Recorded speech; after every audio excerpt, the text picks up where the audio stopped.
they're looking at all this and saying the voice of reason has to come back in. And they see themselves as the voice of reason. And I think they're right to see themselves as the voice of reason. And it's like we had this movement in Britain in the 1840s called the Chartists. And this was a movement for the right of men to vote, because working class men at that point couldn't vote.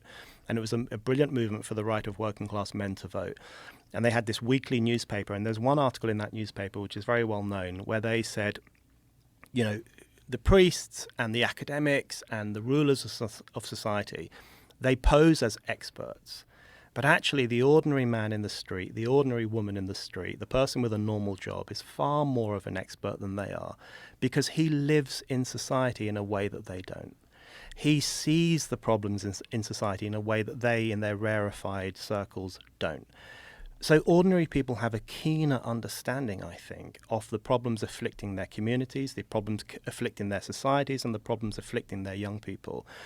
And I think what's happened over the past 10 years with the populist revolts is an effort by those people to say, we are going to restore an element of reason, we're going to restore an element of fairness in politics, and we're going to try and clip the wings of this cranky establishment that's been ruling over us for the past 3 or 4 decades.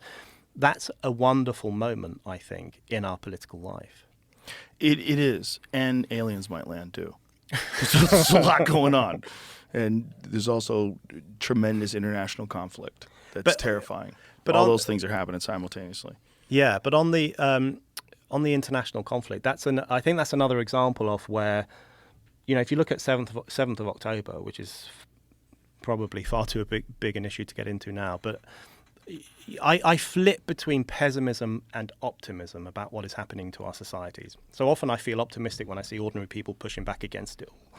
But then you have, in the wake of 7th of October, and what can only be described as, I think, one of the worst moral meltdowns of modern times amongst the educated elites of Western society, who, when there was this clash between barbarism and civilization, between an army of anti-Semites and ordinary Jewish civilians in the south of Israel, they took the side of the barbarians.